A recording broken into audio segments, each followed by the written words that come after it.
everyone, Live It Like Lisa here, and today I have a couple of DIY Christmas decor crafts using some ticking fabric. Like, to me, there's nothing that screams Farmhouse Christmas more than red ticking stripe fabric. So we're going to do a couple of little DIY decors using this fabric, and yeah, let's just jump straight in. So for our first project, we're going to make a little bit of a book stack and wrap it in some ticking fabric. So what I'm going to do first, I've got some old books here that I picked up from the thrift store, and we're just going to give them a coat of white paint.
Alright, next project, we're going to create a little Christmas tree using our ticking fabric again. We're going to tear strips going with the lines. You want the strip at least 3 stripes in each width. So, I mean, I've got an extra one there, but roughly about 3 stripes per width.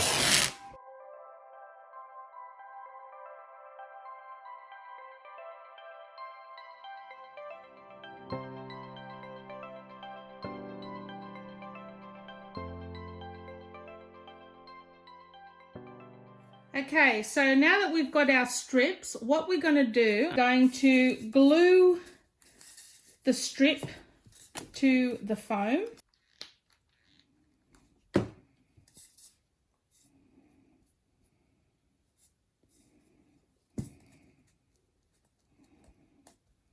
Okay, now to make our little tree, what we're going to do, we're going to go a strip, fold that over,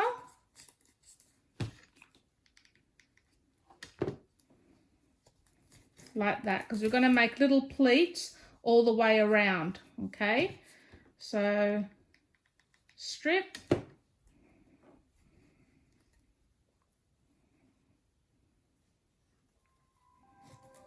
fold it over,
So for our next project, all we're going to do is I have a couple of these garden candy canes that we had when the kids were little, and I was going to chuck them out, but I thought, I like the fact that they're a candy cane shape. So what I thought I would do is just cover them with some ticking fabric and bring them more into the farmhouse sort of style. So what we're going to do is cut the ticking fabric. I'm going to cut it in strips lengthways, and then we're just going to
Alright guys, for our next DIY, what we're going to do is make some pillow inserts. So this is the pillow I've just got on our bed at the moment. So we're going to have the inside of the pillow showing this red ticking, and then I'm just going to have the other bit of the pillow like that. Like normally you would tuck this under, like that's how your pillow would normally be, like that.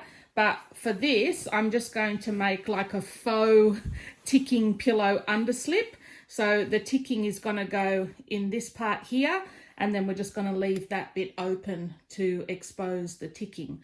So I'm going to make this as simple as possible. We're not going to make a whole pillowcase. I'm just going to make probably like a half pillowcase just to slip over that front bit that's showing. And yeah, well, that's pretty much it. All right, so I'm just laying this pillowcase on top, just as a guide for the sizing. So I'm going to leave that bit on the side there to glue, and about the same again on this side.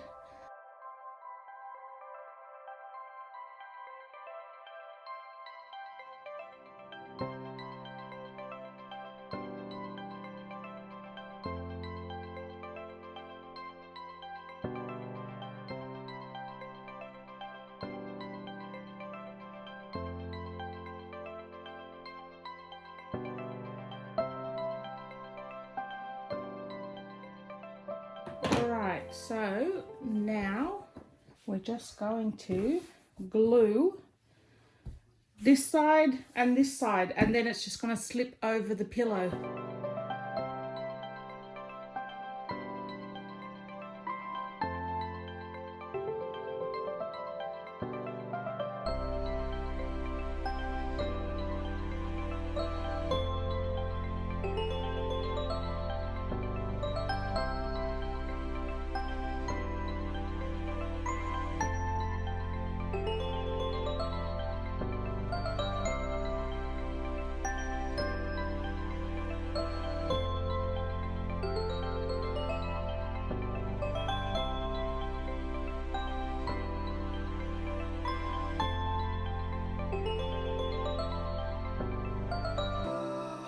Okay, so basically the idea is you just slip this over your pillow, like it's only just to slip over half of it. Then you put your regular pillowcase on top.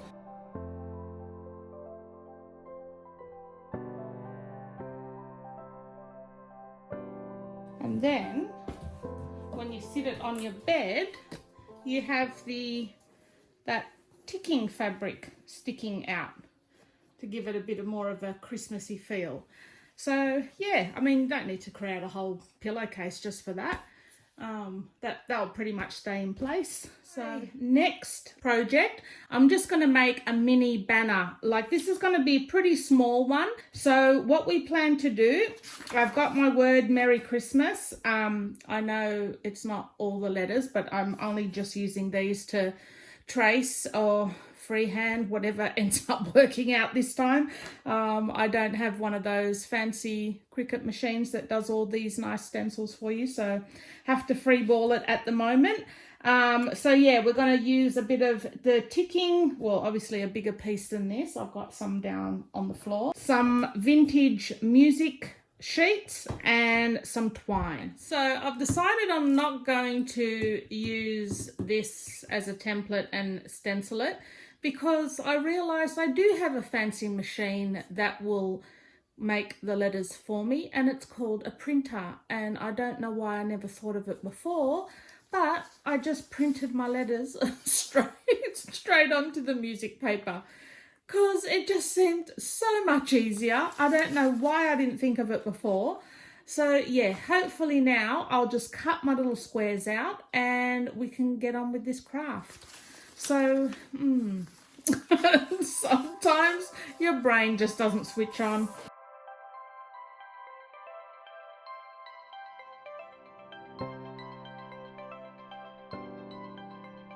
Alright, so we've got all our letters cut out. So now what I'm going to do is cut out a little patch of burlap just to fit around it, just like that. So it's just poking through a bit of a border. So I'm going to do that for each one of the letters, and then we're going to cut out a tiny patch of ticking and then stick all of that together. So that's what it should look like. So I'm just going to do that now.